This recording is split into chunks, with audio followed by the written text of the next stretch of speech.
Почитувани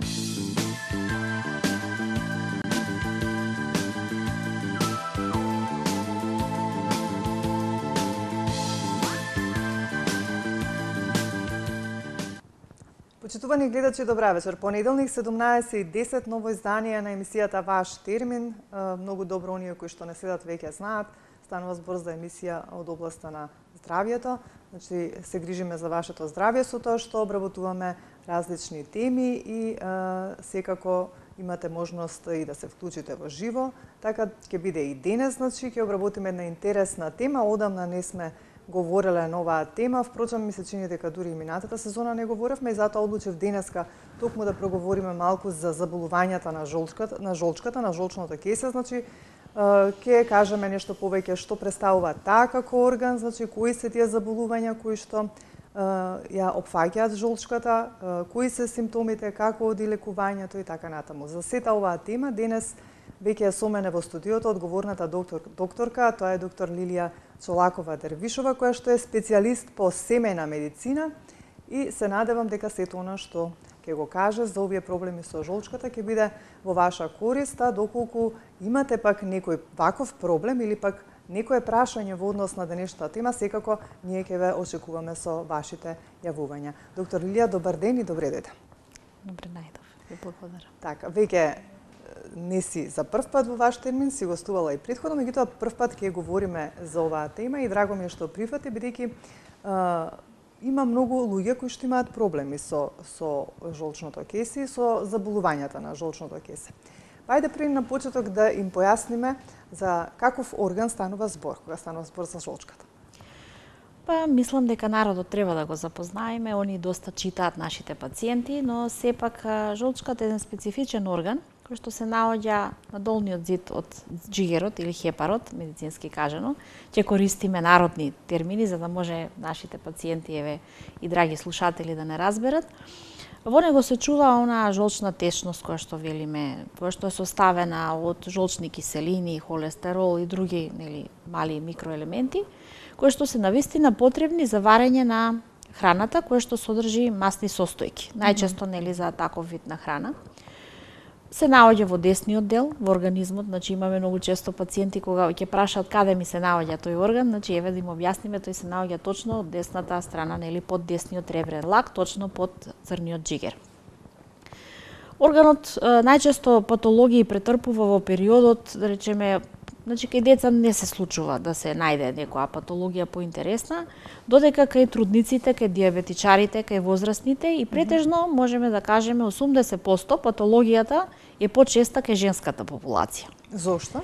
Не е докажано, значи не е откриено, сепак остануваат некои моменти кои што медицината се уште ќе треба и понатаму да ги открие, но најчесто се јавуваат тие воспаленија во периодот на бременоста, заради тоа што плодот притиска и иде до поместување на сите органи, со тоа и потешко се празни, значи оној кој што е сок од жолчката, кој што треба да се испушти и да дојде во делот на 12-палачното црево. Така да се извинувам, значи тоа се моменти каде што се јавуваат одредени патолошки состојби. Во однос на тоа, значи сета жолчка која што се создава во црниот дроб.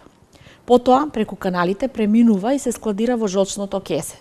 Значи жолчното кесе служи како резервоар на чување на таа жолчна содржина, која што во даден момент под стимулација на разни други хормони кои што постојат во организмот и кои што целиот парасимпатикус влијае на обработка на храната, така да во даден момент кога доаѓа храната во делот на 12-палачното црево, тука постои еден одиев сфинктер кој што под дејство на тие неуротрансмитери има сигнали дека има мрсна храна, мора да пропушти, да се отвори и да се спушти жолчната киселина да дојде, која што е заедно создадена од хепарот, која што е чувана во жолчното кесе и да дојде да се пропушти, да настане она варење и обработка на мрсната храна која што се наоѓа во тој дел од цревата. Значи во секој случај го потпомага варењето на храната. Поготово, значи најголема функција има оваа течност која што се наоѓа во жолчното кесе за обработка на мрсната храна. Така. Какви се заболувања може да се јават на жолчното кесе? Па, знаете, како и кај најголемиот дел на органи, и овдека и овој орган претрпува проблеми, значи добива инфективни состојби, тоа се најчесто акутно и хронично заболување. Акутно заболување може да се случи најчесто повторно ќе кажам, етиологијата никогаш не е позната, значи што би можело и што е тој иницијален момент кој што прави инфекции, но во секој случај велиме после стрес. Знаете, човек кога е под една стресна состојба, после одредени проблеми, трауми во животот, во даден момент или после обилна храна, значи која што може да го изиритира, се зависи колкав е притисокот кој што постои нели во тој канал, во жолчното кесе, дали може слободно да се пропушта и да влегува или имаме проблем или нешто кој што прави стоп на тој канал, каде што одиовиот сфинктер не може соодветно да се отвора, па настанува поголема задршка на течноста подолго време и нормално настануваат воспалителни процеси кои што нели ќе направат воспаление. Значи уште еднаш ќе повторам, акутно и хронично воспаление е едно од најчестите воспаленија, додека она кое што каде што пациентите во најголем број одат на оперативен зафат е моментот каде што се ствараат камчиња или калкулуси во жолчното кесе. Може да биде еден калкулус солитарен, поголем, или може да постојат повеќе калкулуси. Во однос на хемискиот состав на тие камчиња можат да бидат кај што ќе доминира холестеролот или кај што ќе доминира билирубинот. Но има и мешани кои што се холестерински билирубински камчиња, така да во зависност која супстанца доминира во жолчното кесе, така и се формираат. Нели така да тоа е кое што медицината го открива до сега. Овие две заболувања практично се јавуваат на жолчното кесе. Ајде пред да ги кажеме симптомите, исти ли се симптомите и за едното и за другото или се разликуваат? Иста е таа болка што се јавува повремено и кога станува збор за каменчињата и за воспалението? Знаете како, нашите пациенти најчесто идат и велат имам многу јаки болки, нешто ме боли и описот е имам болка под десен ребрен лак, значи ме пушта, ме стега. Има пациенти кои што одлично знаат да си опишат и таа болка може да се прошири кон задната страна и кон десната плешка. Значи најчести симптоми да речеме во даден момент се тие, може да биде пропратено со повраќање, може и покачена температура, заради тоа што сепак е тоа воспаление. Така да еден од покомплицираните моменти е каде што калкулусот, ако постои калкулус, може да направи стоп па да дојде до иктерус, до враќање на таа жолчна течност преку каналите нели во хепарот и да направи една жолтица која што е народски кажана, која што е обструктивна. Значи која што не е патолошка инфективна, заради тоа што постојат жолтици кои што се јавуваат како резултат на хепатит вирус, кој што А и Б и С имаме нормално, но значи вие во организмот докторот тука како професионалец треба да направи диференцијално дијагностички од што е настаната жолтицата кај пациентот. Заради тоа се потребни матичниот доктор да упати пациент на ехо да се направи, ехо дијагностика, па ако треба лабораториски анализи, нормално да се види да се направи таа диференцијална состојба, нели, што е причината за дадената жолтица кај пациентот. Така, а кога станува збор за каменчињата? Значи, што се јавува болка само? Многу често пациентот може да каже чувствувам како да ме пецка, како да ме боли нешто, значи самите камчиња некогаш се мазни, некогаш се соботски, значи пациентот чувствува. Болката е некоја тапа тиштечка болка, која што повторно ќе каже имав проблем после јадење на обилна храна, мрсна, која што е залеана и со алкохол и со се. Така да претежно симптомите се прелеваат и многу се слични. Во зависност, повторно ќе кажам, самиот пациент колку може да трпи болка. Ме разбират, имаме пациенти кои што се цврсти и кои што и појаките болки ги игнорираат и велат ајде ништо не ми е, тоа ќе помине, или сами си пијат спазмекс, не сакајќи да дојдат да откријат, но имаме пациенти кои што и навреме се јавуваат на најмалиот симптом и идат си бараат нормално докторот да открие зошто има болка во тој дел или во таа регија на човековото тело. Кои се ризични групи кои што можат да развијат камен во жолчка? Постојат ли такви кои што можеме да ги издвоиме ризични групи на луѓе или пак тоа нема правила? Повторно ќе кажам, мислам дека најчесто луѓето кои што се добро ухранети, значи кои што користат квалитетна калорична храна, масна храна, мрсна храна, масна или мрсна храна. Повторно ќе кажам, значи и на почетокот реков, тоа е момент каде што поголем број на бременности, заради тоа што кога плодот е голем, повторно прави отежнато празнење и притиска, нели, како некој плюс орган, Така. плодот кој што е, така да кај трудниците многу често се случува да добијат болки, да добијат проблеми, повраќање, заради тоа што сите органи за време на бременоста се поместуваат за да се направи место за плодот. Така. Така да диабетичарите исто така се во статистичките податоци е наведено дека диабетот исто така може да направи проблеми и да создаде пореметено функционирање на таа жолчка. Дали погојазните луѓе би можело да имаат проблем со жолчката? Да, значи повторно е кажано дека колку е човек погојазен, поголема е веројатноста да се случи нешто, некоја патологија во пределот на жолчното кесе. Но сепак, нели, да не ги плашиме нашите пациенти, јас се рачунам од оние доктори оптимисти, каде што, значи, може да се случи некој да е слабичок, некој да е, но повторно ќе кажам, процентуално, погојазните, луѓето кои што се со поголема килажа, поголем обем на масноти во овој дел, нели, на абдоменот, така да процентот кај нив е поголем. Така, значи, кажавме за воспаление дека има хронично и акутно. Хронично би значило нешто што трае подолго време и боли можеби помалку, па ја се занемарува болката, а акутниот е, претпоставам, нешто што наеднаш што се јавува. Акутно е нешто кое што, значи, претходно никогаш не претходело и не постоело, така да акутната инфекција проследува со јака болка, со повраќање, со температури, болки кои што се во спазми, значи, пошто жолчното кесе е нормално, нели, орган кој што може да контрахира и кој што да олабува во зависност, нели, повторно тие неуротрансмитери кои што го инервираат. Додека хроничното имаме пациенти кои што имаат страв да се оперираат. И многу долго го чуваат тој калкулус или бројните калкулуси. Ако биле на почеток 1-2, со тек на време се зголемува бројот на калкулуси, на сите тие контроли кои што ги правиме.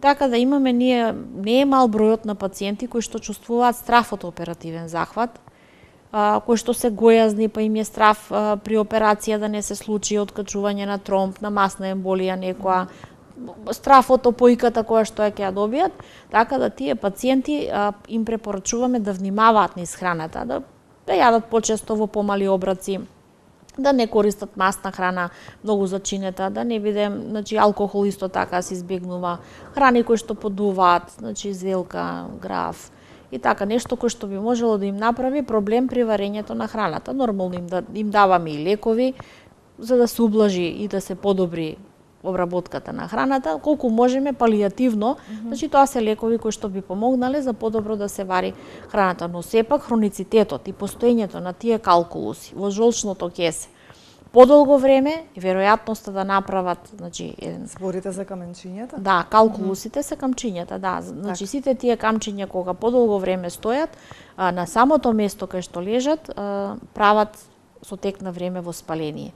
И многу често кај возрастни особи кои што долги години ги чувале камчињата, не е мал процентот да се направи карциногена промена или малигна промена на жолчката, која што понатаму може да предизвика нормално и не е мал процентот кога се откриваат касно. Значи нашите пациенти, ајде трпи, ќе може да се трпи болката, не е проблем, ајде да си работиме, ајде да не одиме на операција, но проблемот е што тие камчиња со текот на времето може да се спуштат во самиот канал, да направат обструкција, тоа воспаление подолго време да не се лекува, или сами се лекуваат луѓето, или пробаат со травки. Нормално се уште во нашата држава траварите функционираат, но моментот кога ќе се случи таква обструкција, или да премине ова воспаление во малигна промена, многу често следната интервенција која што се прави премостување од самиот дел каде што се наоѓа жолчното кесе до 12-палачното цревце се прави оперативно, да може таа жолчна течност да истекува и со тоа да се подобри оној иктерус кој што се јавува кај пациентите. Но сепак ќе кажам, еве еден апел како професионалец, оние кои што имаат камчиња, независно дали е еден и е тивок и е притаен и лежи, дали случајно ќе се открие, жолчка се оперира кога е ладна, така велат хирурзите, кога нема воспаление, и тогаш е пожелно пациентот да се реши, се додека е помлад, додека е здрав, додека нема мозочни удари, додека нема диабет, инфаркти, било нешто други болести пропратни кои што се проблем за анестезиолозите нормално да го воведат во една опојка или во една анестезија за да може да се изврши интервенцијата. Така. За оние кои што се вклучија подоцна, би сакала да повторам, говориме на тема заболувања на жолчното кесе со доктор Лилија Чолакова-Дервишова, која што е специјалист по семејна медицина и таа е одговорна за денешната тема. Значи стигнавме, кажавме повеќе работи, значи што представува жолчката на почетокот, кажавме какви заболувања може да се јават, значи хроничен и акутно воспаление на жолчката, кажавме и за појавата на каменчиња во жолчката. Малку нешто спомнавме и за причините. Тука само би сакала да се надоврзам, меѓутоа да ви се обратам и вам, доколку имате некое прашање во однос на денешната тема и доколку сакате нешто да прашате, слободно може да не искомуницирате, бидејќи знаете сме отворена контактна емисија во живо. Доктор Лилија, освен храната, нели која што е причинител и стресот го потенциравте во однос на заболувањата на жолчката, кои се другите причинители, фактори кои што иницираат да се појават вакви заболувања? Има ли некои други или се тие основните кои што? Отприлика тие се, генетиката секако ја ќе кажам дека секогаш се значи игра. дека ако некој во семејството имал проблеми со жолчката, може да се... Некогаш имаме комплетно, значи, по 2-3 колена пациенти каде што фамилиарно, ако мајката имала, да речеме, заболување на жолчката, па и кај ќерката се јавува и така. Голем број од болестите во организмот кои што се јавуваат навистина се наследни. Значи, исто така и со тироидната жлезда имаме пациентки, ако имала мајката, бабата, тогаш и ќерката, значи добива. Така да сметам дека и овдека навистина е генетиката си игра чуден, нели, чудно оружје во човековиот организам, каде што таа ДНК и РНК си поигруваат, нели, со болестите и тие комбинации прават да човекот некогаш одредени фамилии се предодредени за одредени болести. Така. Кажавме симптомите кои се, значи таа специфична болка под долното десно ребро, која што може да се шири нели и позади десниот ребрен лак. Нели од кога веќе ќе дојдат кај вас пациентите ќе се пожалат на ваквите симптоми, вие веќе ќе увидите дека станува збор нели за едни вакви заболувања, што потоа, значи какви се тие испитувања и диагностики кои што се прават за точно да се утврди за што станува збор, дали е колкаво е воспалението, какво е воспалението, значи во однос и на камчињата, кои се испитувања се прават во однос на овој орган за да се утврди точно за што станува збор. Па сега мислам дека медицината е навистина отиде на многу напред, така да еходиагностиката е број 1 во однос на ова. Многу едноставно, пациентот треба да е 12 часа гладен и препорачуваме да, од вечерта од 19 часот до утрото до сабале да е гладен, да си отиде на ехо, се закажува кај специјалисти, специјалистот ќе си го прегледа, се гледа на самата снимка на ехото, има еден одсеј каде што се наоѓа калкулусот, така да пациентот дури многу често, да речеме, го тераме да се преврти на едната или на другата страна за да видиме дали се движат, дали се повеќе за да може точно да се избројат дали се работи за еден или за повеќе камчиња или калкулуси. После таа диагностикот која ќе се направи дека пациентот има причината за болката под десниот ребрен лак било оваа патологија на појава на еден или на повеќе калкулуси, препорачуваме консултација со хирург, каде што пациентот нели му советуваме да треба да се извадат, заради тоа што секое стоење и подолго време не се знае моментот кога тие камчиња ќе направат проблем. Имаме ние пациенти каде што на рутински преглед, обичен ехо на абдомен, откриваме дека имаат камчиња, но моментот ако видиме дека ѕидовите на жолчката се видоизменети. Така. Значи не се мазни, не се во континуитет. Во тој случај веќе постои поголема опасност, нели, да се направи малигна промена на таа жолчка и да направи поголеми компликации, така да некогаш дури го користиме методот на заплашување на пациентите, за да им кажеме дека навистина не е добро и дека најдобро е бидејќи може да, ако ја зачуваат, да им направи малигнитет, да им се јави обструкција, жолтици да се појават, така да сметам дека најголемиот дел од пациентите не слушаат и се решаваат во тие есенски, велиме кога не е топло заради помалку да се крвари и така. Така, тоа се кога станува збор за каменчињата, велите оперативен зафат. Мора секогаш кога ќе се најдат камења во жолчката веднаш да се оперираат или пак има некои ситуации каде што можеби се чека или пожелно е да се Пожелно извадат? да се извадат. Така. Значи, како професионалци, ние на сите им кажуваме, заради тоа што знаеме какви се крајните компликации, каде што карцином на жолчка не е добар и многу брзо завршува летално. Значи, компликациите од каменчињата би биле карцином? Па, самото подолго трајно воспаление, ако Така. стои, и ако направи обструкција, и прави видоизменување на самата структура, како што се јавуваат малигнитети на секој друг орган, дали на хепар, дали на плуќа, дали на матка, дали на јајник, значи исто така постои малигна промена и малигна патологија, карцином на жолчка, кој што многу брзо метастазира, кој што многу брзо прави зголемени дози на билирубин, и тој билирубин го труе организмот, ме разбирате, и така да таа состојба и колку да се направи премостување, многу кратко живеат пациентите. За да не дојде до таква состојба, бидејќи сепак сме 21 век, ние на пациентите им советуваме дека и без жолчка може да се живее, и без жолчка може добро да се хранат. Така. Еден период на прилагодување постои, каде што после операцијата им велиме да внимаваат помалку да почнат или почесто во помали порции да внесуваат храна. И нормално да дојдат до една состојба каде што нормално ќе си јадат и нормално ќе си функционира тој пациент и без жолчно кесе. Доктор Лили, обично се вели кога ќе се проверува крвна слика, нели? Комплетна крвна слика, горе долу имаме увид каква е состојбата на нашиот организам, нели, со сите оние параметри кои што се добиваат. Обично тука, нели, се пригледуваат ензимите на црниот дроб, па горе доле може да се знае каква е состојбата на црниот дроб. Има ли параметри кои што би можеле да покажуваат за жолчката, например, во однос на крвната слика или не?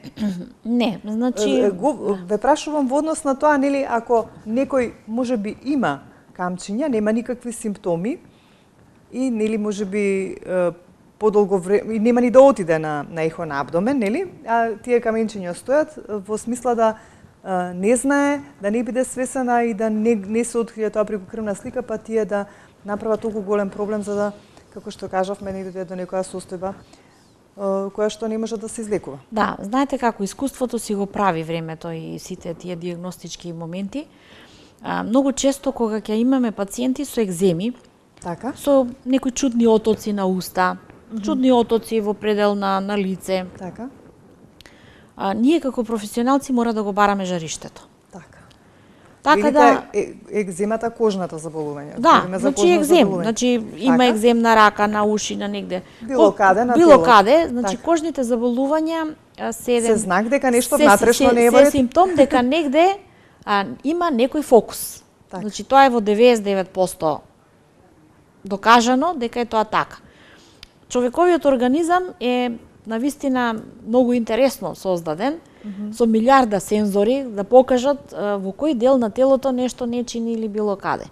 Така да нашата пракса, барем мојата, значи еве и јас како практичар, кој ќе ми дојде пациент со некој едем некој оток на уста, па некој изоблечување во пределот на лицето, секогаш одам прво кој што барам, велам нешто да видиме жолчката да не е во ред. Ме разбирате, значи не мора да е тоа 99% точно, но така ги упатуваме и го бараме фокусот низ човековиот организам, зошто се случило тоа, бидејќи сите отоци се случуваат како резултат на ослободување на хистамин.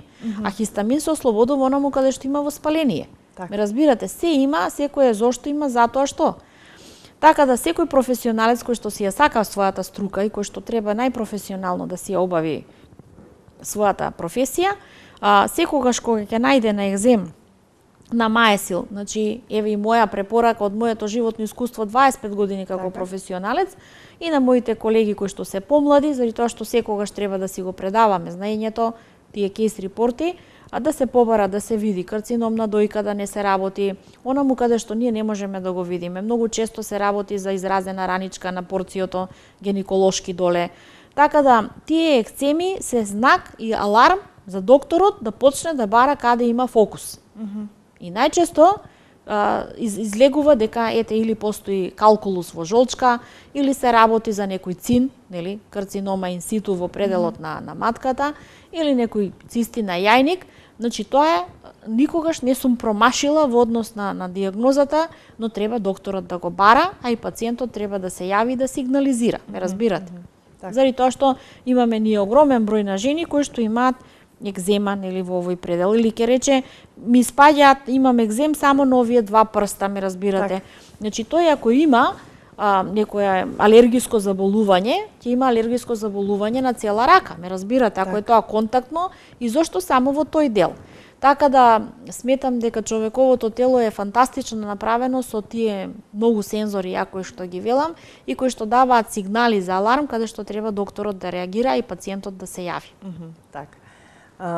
За воспалението не кажавме како оди третманот, што се презема, дали тука мора оперативен зафат или пак се користат можеби некои лекови или пак нели претпоставам дека веќе кога ќе се открие дека станува збор за проблеми со жолчното кесе, како што кажавте, треба можеби и храната да се внимава што се внесува во организмот. Како оди лекувањето на воспалението? Па спомнавме крвна слика, дека секој ематичен доктор го упатува со луеден образец пациентот во лабораторија каде што ќе направи крвна слика и во тоа се гледа дали има леукоцити.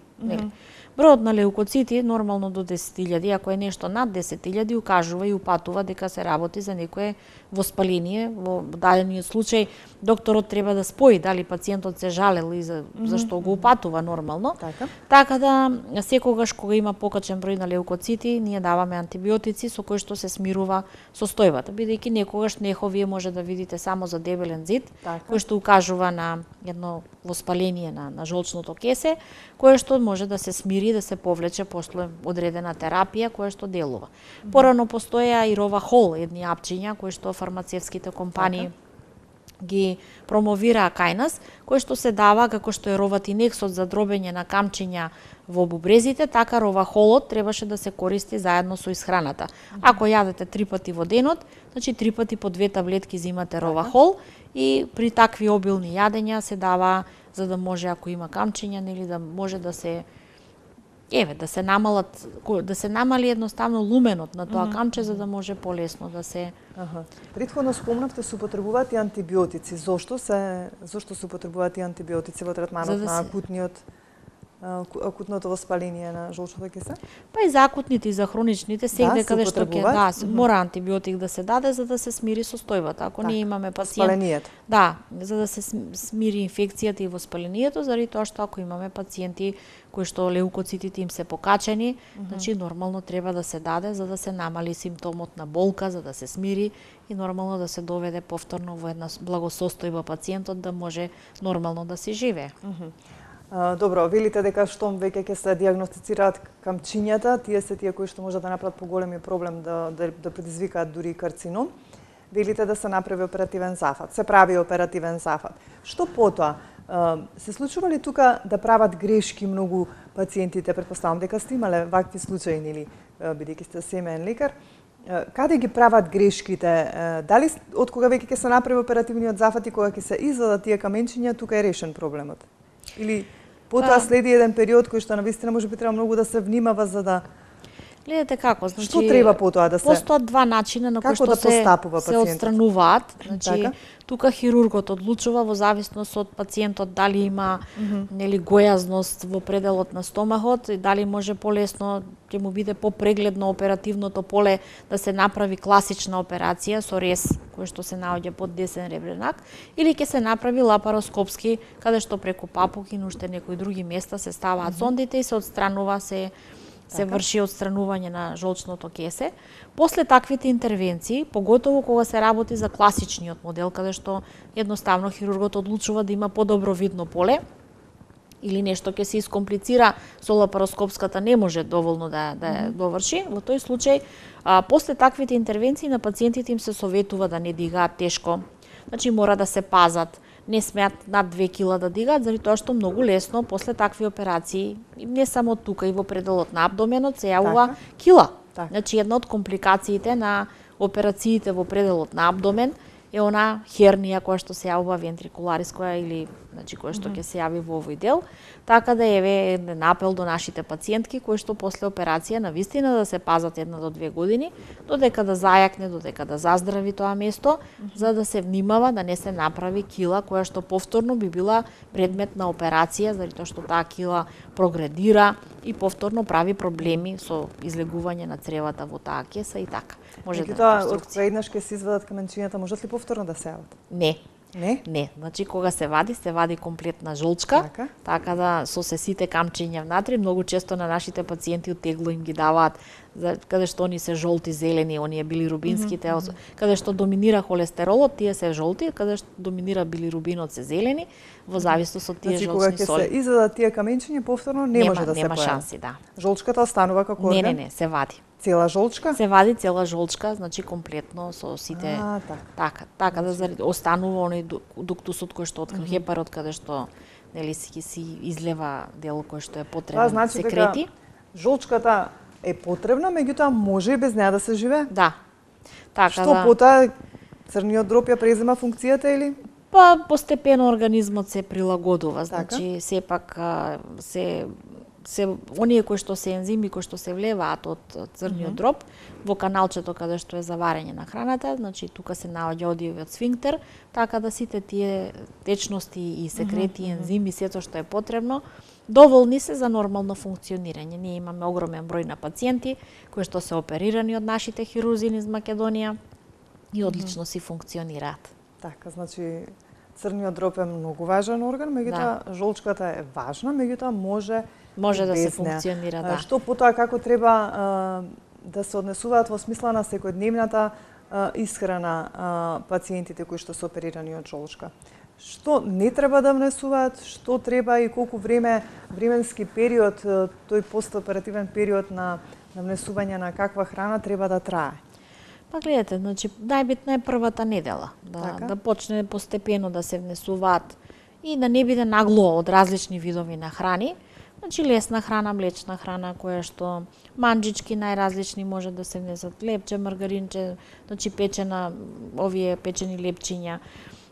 Повторно ќе кажам, може да јадат краставички, лесна храна, значи да не биде нешто кој што ќе подува граф, леќа, зелки на почетокот. Тешко сварливи кои што се за желудникот. Мрсна храна нормално да се избегнува на почеток, но со тек на време ќе кажам, нели еве, у пракса имаме еден голем број на пациенти кои што ја отстраниле жолчката постепено, значи исто она кога имате алергија, па велиме денеска ќе внесете еден вид на храна, па утре друг, па постепено ги мешате, ги комбинирате, истото важи и за оперативниот дел, постоперативниот дел, каде што е отстранета жолчката, но на крај сепак идеме до ситуација да може пациентот се да си јаде и се да си пие. Така. Значи тоа трае едно време и потоа се прилагодува на нормален живот. Значи 2-3 недели постепено, али после месец дена пациентот нели најнормално може да треба после да се оди на некои контроли, ехо на абдомен да се види или нема потреба? Не. Добро. Ме интересира бидејќи кажавте повеќе кај жените се јавува, помалку кај мажите. Што се случува кога е во прашање на возраста, значи од вашата секојдневна практика, на која возраст најмногу се појавуваат проблемите со жолчката? Има ли некое правило? Па не, ние сме имале пациенти кои што се млади, значи 25 години, да речеме, пациентка со болки, со се, па се установило дека има калкулус во жолчка. Сме имали возрастни пациенти кои што цел живот ја носеле, а случајно сме ги откриле. Така. Нема правила во животот за најчесто негде 45-50-та година веќе тој период е процентуално, вака да кажам, некој период во кој што може и статистика да е таква, заради тоа што во тој период па и луѓето идат повеќе на лекар, ме разбирате? Значи тоа е период кога се идат контроли, си прават систематски прегледи, се прават, тоа е работна популација, па и за тоа може и се откриваат. Значи нема некој процент, али сепак онаа средна возраст е период во кој што најчесто ги откриваме овие, да речеме. Знаете, тоа е период кога веќе секој поминал голем број стресови, родил деца, значи диабет се јавил, се поправил, станал гојазен, па сето тоа има зошто е така почесто тоа во тој период. Која е веројатноста во однос на еве и на возраста и во однос на тоа колку повеќе заболување има некој од пациентите да нешто му се искомплицира? Кој е заболување плюс треба да го има за да постојат некои компликации во однос на заболувањето на жолчката или нема тоа едно со друго поврзаност? Па гледајте, значи многу често при напади акутни, кога се јавува, пациентот добива холична столица, се вели тоа. Таа е бела, значи тогаш не функционира, ништо не се вари, не се обработува храната.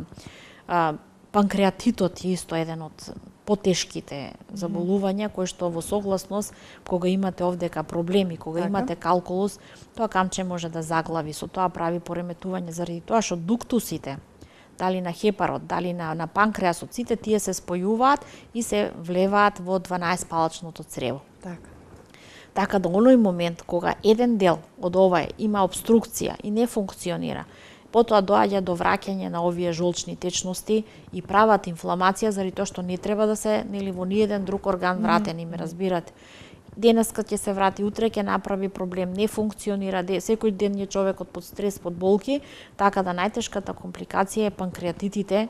Затоа велам кога има проблеми и болки во тој предел на главата, заради тоа што главата на панкреасот е многу блиску во делот на 12-палачното црево, ме разбирате, каде што се вливаат овие органи, така да воспалението на панкреасот е нешто, еден акутен панкреатит, исто така е многу ургентна состојба или еден хроничен панкреатит, кој што мора да се третира, каде што пациентот пак подолго време се остава да не јаде, на инфузии, за да се смират тие трансаминази, за да се смират сите тие испитувања и лабораториски резултати кои што не се добри. Значи, некаде тука сме при крајот, би сакала вака да ги повториме уште еднаш оние симптоми кои што би укажале дека станува збор за некои проблеми со жолчката и кога веќе луѓето треба да се јават на лекар и да направат едно ехо на абдомен. Кои се тие симптоми основни, уште еднаш да ги повториме и да ни кажете потоа и дали може некоја превенција евентуално да вклучиме ако постои, нели, за да не дојде до вакви проблеми со жолчното кесе. Па почести болки во пределот на десниот ребрен лак, значи под десниот ребрен лак. Без разлика дали се благи или посилни? Без разлика, ако нешто почнува да ве боли, да ве тишти, тоа се јавува и во континуитет повеќе од 3 дена и подолго време, заради тоа што повторно ќе кажам, нашите пациенти игнорираат, па си имаат дома сопствени аптеки, сами си пијат лекови. Но еве еден апел до нашите пациенти, до нашите слушатели да обавезно да се јават кај својот матичен лекар, да може да се провери сето тоа. Значи болка која што се шири од овде, под десен ребрен лак, која што проградира позади и кон десно рамо, десна плешка, во најголем број од случаите се работи за воспалителен процес во жолчното кесе, каде што најверојатно е предизвикан од калкулуси кои што долго време си тлееле и си ќутеле и велиме тие биле тихи камчиња кои што би направеле проблем. Ахолична столица, значи столица која што е бела, без боја, без ништо, исто така алудира на проблем со жолчката, така да и тоа е еден од битните моменти и нормално каде што некој ќе има проблеми при пообилна масна храна кога внесува, кога ќе рече потешко ја варам, имам проблеми, значи кога јадам нешто друго немам проблем, но кога јадам ова и ова имам проблем, исто така треба да сигнализира за една проверка, ехо на абдомен да се направи, каде што повторно ќе кажам, срекни сме што живееме у 21 век и што имаме ехо и кое што може веднаш да се диагностицира на гладен стомак. Значи потешко е ако човекот е јаден, тогаш нели жолчното кесе е во еден спазам и не се гледа. И заради тоа велиме 12 часа да е човек гладен, па да може нели полесно да се види на ехо. Постои ли превенција како и за секои проблеми со здравјето, прашувам и за ова? Па не, до сега нема такво некој чаробно стапче, во кое што иначе верувам дека секој би сакал нели да не дојде до таква ситуација, но тука повторно ќе кажам еден умерен начин на живење, умерен начин на исхрана. Мислам дека живот без стрес би сакала, но тешко е нели во ова денешно време каде што темпото на живење е многу брзо, но сепак нели со навремено прегледување, навремено диагностицирање, навремено отстранување можеме да спречиме да дојде до карцином на жолчно кесе. Компликации, до најлошата состојба карцином. Доктор Илија, јас ти благодарам за денешното твое излагање и така убаво објаснето се во однос на овие проблеми со жолчното кесе. Се надевам дека гледачите што не слушаат ако се пронајдат нели во некои од овие симптоми ќе реагираат навреме. Затоа и ги правиме овие емисии, да ги информираме, да ги подсетуваме дека треба да се грижат за нивното здравје и да реагираат навреме за да не идете до некои компликации нели кои што ќе бидат понатаму живото загрозувачки. Ти благодарам за денес, се надевам дека во некоја следна прилика ќе поразговараме за некоја друга тема. Ви благодарам на поканата. Почитувани гледачи, тука ќе ве поздравам јас за денес. Ви благодарам на вниманието. Се гледаме следниот понеделник за 7 дена веќе во 17:10. Ве оставам во убаво расположение. Имете добро здравје.